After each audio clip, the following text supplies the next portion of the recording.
Today, the lending worm is turning now.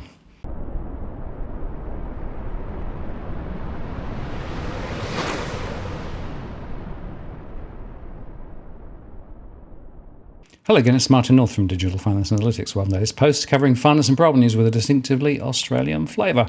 Well, the ABS finally released the new loan data for November, belatedly because, of course, of the holiday. And they said that this month's value of loan commitments continued to decline from record high levels seen earlier in 2022.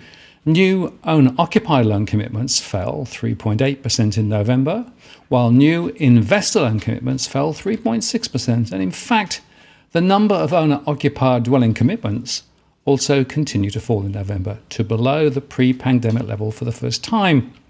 The number of new loan commitments to owner-occupier first home buyers also fell 5.5% in November, driving the overall fall in owner-occupier lending. First home buyer loans in November were 51% below their January 2021 peak and 16% below the February 2020 pre-pandemic level. The value of owner-occupier refinancing between lenders, though, rose 9.1% to a new high of $13.4 billion in November. That's seasonally adjusted, while total new loan commitments for housing fell 3.7%, according to the ABS. And they said more borrowers switched lenders for lower interest rates as the RBA's cash rate target continued to rise. This is something I've been talking about for quite some time. Many people were not on the best available rates, and with rising interest rates, they're shopping around and quite often are able to save some money in so doing. Now, overall in November 2022, new loan commitments, again seasonally adjusted, fell 3.7% for housing, fell 1.3% for fixed personal term loans, and fell 62.1% for business construction. But of course, that is a typically volatile series, and also fell 1.7% in trend terms.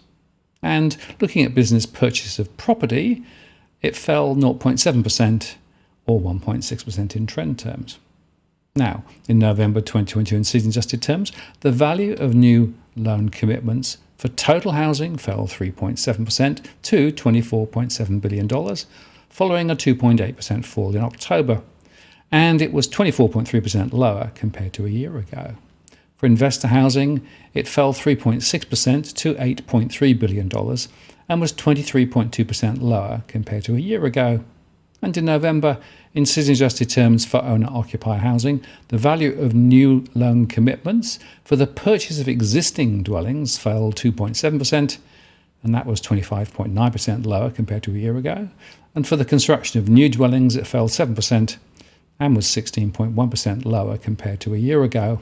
And for the purchase of new dwellings, it fell 5.5% and was 25.8% lower compared to a year ago. And also in November, in season-adjusted terms for owner-occupier housing, the value of new home commitments in Victoria fell 6%. In New South Wales, it fell 3.4%. In Western Australia, it fell 3.9%. In Queensland, it fell 2.1%. The ACT fell 5.4%. In South Australia, it fell 1.9%. And in Tasmania, it fell 4.6%.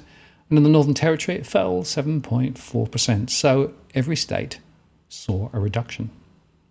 In November, in season-adjusted terms, investor housing commitments, the value of new commitments in Victoria fell 4.5%. In New South Wales, it fell 2.2%. In the ACT, it fell 10.5%. In South Australia, it fell 3.5%. In Tasmania, it fell 16%. In Queensland, it fell 0.7%. And in the Northern Territory, it fell 19%, while in Western Australia, there was no change.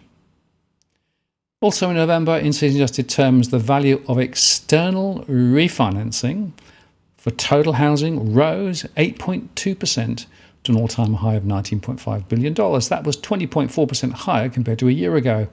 And within that, for owner-occupier housing, it rose 9.1% to an all-time high of $13.4 billion.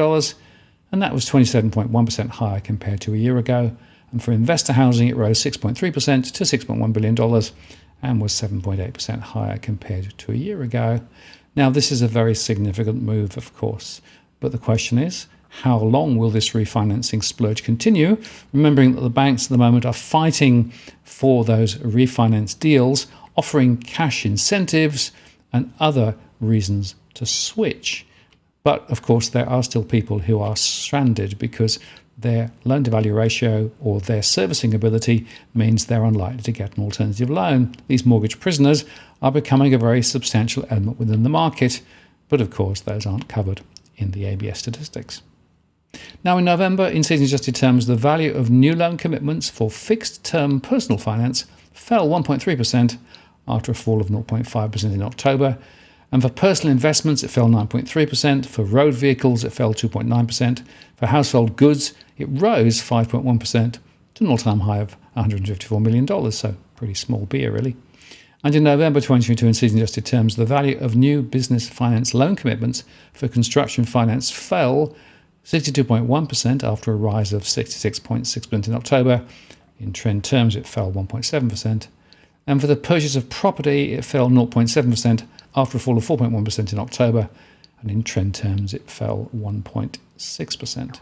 Now, these series, of course, can have volatile month-on-month movements in season-adjusted terms as they are strongly affected by small numbers of high-value loans. So overall, some very significant trends here. First-time buyers are still checking out. There are a smaller number of people getting new mortgages for own, occupier and investment loans. But refinancing is supporting the market, and that is why banks are deeply discounting and offering incentive programs to try and attract people from other banks.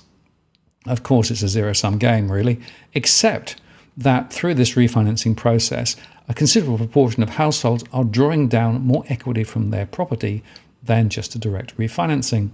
Now, unfortunately, the ABS numbers don't actually include the refinancing component, but according to my analysis, more than half of those who have refinanced this year have actually pulled out equity as part of the transaction.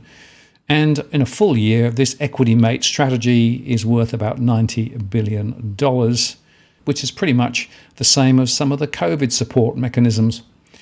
I think this refinancing equity withdrawal is one reason why household finances are still not buckling and why some are still spending big.